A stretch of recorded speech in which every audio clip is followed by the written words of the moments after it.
Do you ever look at children today and think childhood looks different now?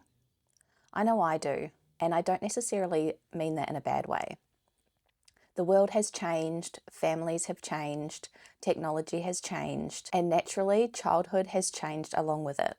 But the more time I spend with children, the more I've started wondering whether the things children actually need have changed nearly as much as the world around them has. Because sometimes I watch them playing, laughing, collecting sticks, and getting completely fascinated by something tiny. And childhood suddenly doesn't look all that different after all. Welcome back to the Family Daycare Diaries. Today's diary entry actually comes from something I've been thinking about for a while. Why childhood looks differently today, but also why some parts of childhood haven't really changed at all. I think it's really easy to look back at our own childhood and compare them to what children experience now. We remember riding bikes, being outside for hours, making up games, building cubbies, and somehow surviving without having something organised every minute of the day. And it's tempting to look at childhood today and think that ours was somehow better. But I don't think that's necessarily fair. Every generation grows up in a different world, and there are plenty of things about childhood today that are wonderful. So for me, this conversation isn't about trying to recreate the childhood we had. It's about asking ourselves, what parts of childhood are worth protecting, even if everything around children continues to change? When you really think about it, childhood has probably looked different for every generation. The childhood our parents had wasn't exactly the same as ours. And the childhood our children are having won't look exactly like ours did either. That's what happens as society changes. Children today have access to technology and information that we couldn't have imagined when we were little. Families are busier, more organised activities are available, community looks different, and we're also much more aware of things like child development, safety, and well-being. Some of those changes are incredibly positive.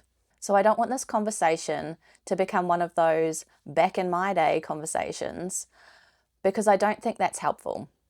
I don't think the answer is taking everything modern away from children or trying to recreate the 80s, 90s, or whatever we happen to grow up in. But I do think there's value in stopping occasionally and asking whether amongst all of the progress and all of the opportunities we're giving children, we're still leaving enough room for the really simple parts of childhood. One of the biggest differences I've noticed is just how much seems to compete for children's time now. There are activities, appointments, screens, entertainment, organised experiences, and so many things available to fill their days. Again, none of these things are automatically bad. A lot of them give children amazing opportunities that previous generations simply didn't have. But I think sometimes we can become so focused on what else we can give children that we forget how valuable it can be to give them nothing to do for a while. Not nothing in the sense of ignoring them, but space. Time where there isn't an adult-created activity waiting for them, and they have to decide what happens next. I've talked before about how important I think boredom can be, and this is exactly why. When there's a little space in the day, children start creating. They find the cardboard box, collect the sticks, build the cubby, or invent a game that somehow has 17 rules that change every 30 seconds. And somehow they all know exactly what's going on. Those moments might look incredibly ordinary, but I think they're such an important part of childhood. Because despite everything that has changed around them, I watch children every day and see how many things that haven't changed at all. Give children a puddle and they'll still want to jump in it. Give them a blanket and they'll still find a way to turn it into a cubby. Then take them outside and suddenly a stick, a rock, and a funny shaped leaf becomes something they absolutely have to take home. They still ask endless questions. They still laugh uncontrollably at things that aren't remotely funny to us. They still want you to look at the bug they found, admire the tower they've built, or listen to a story that takes approximately 20 minutes to get to the point. And I love these moments because they remind me that underneath everything that's changed, children are still wonderfully curious. They still want to explore, they still want to imagine, They still want to connect with the people around them. Sometimes I wonder if it's not childhood itself that's changed as much as the world we've built around it, and I think that's worth reflecting on. The more I've spent working with children, the more I've realised that their fundamental needs are actually incredibly simple. They need to feel safe, they need to feel loved, they need people who listen to them and take their ideas seriously. They need opportunities to play, explore, make mistakes, try again, and discover what they're capable of. They need boundaries and guidance, of course, but they also need freedom within those boundaries. They need adults who know when to step in and help, but also when to step back and let them work something out for themselves. And perhaps most importantly, they need time. None of those things are particularly modern, and none of them are particularly old-fashioned either. They're just childhood.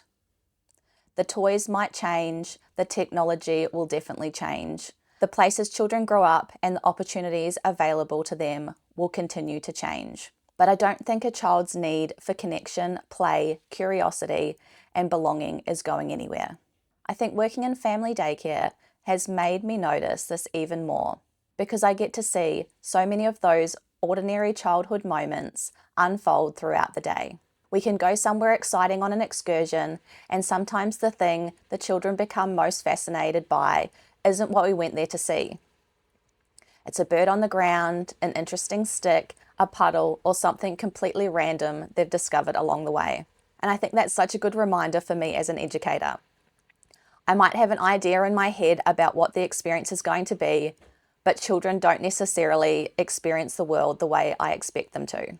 They're noticing things I walk straight past. They're finding excitement in things I might consider ordinary.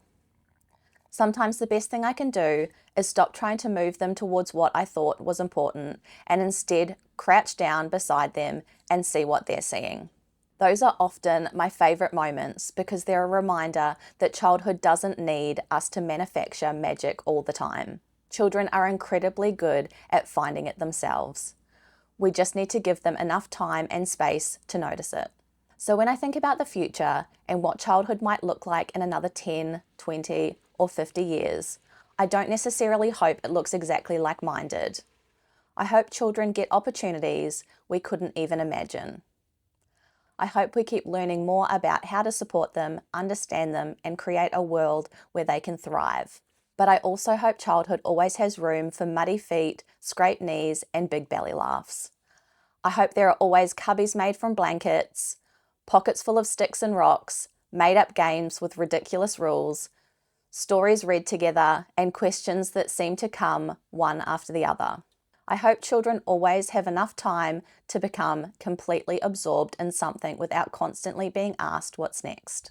I hope they have adults that are willing to slow down, listen to the long story, admire the tiny treasure, and understand something that might look insignificant to us might be enormous in their world.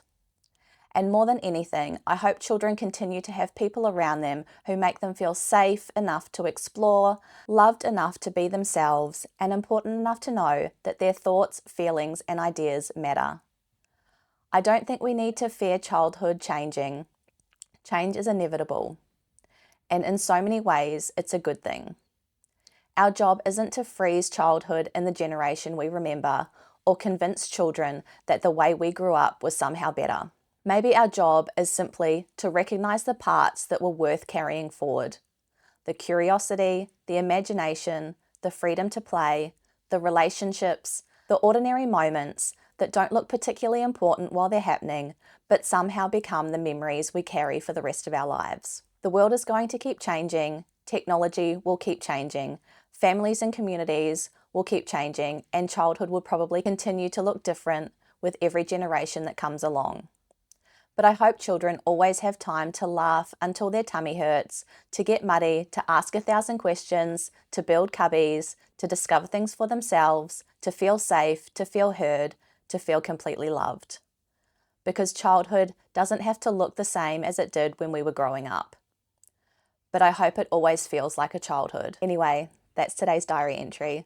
I'd love to hear what you think about this one. When you compare your own childhood with childhood today, what's something you're glad has changed, and what's a little part of childhood you hope we never lose? Let me know in the comments because I think there'll be some really interesting answers for this one. If you enjoyed today's diary entry, don't forget to like and subscribe, and I'll see you in the next one. Until then, take it slow, embrace play, and don't forget to look for the magic in the everyday.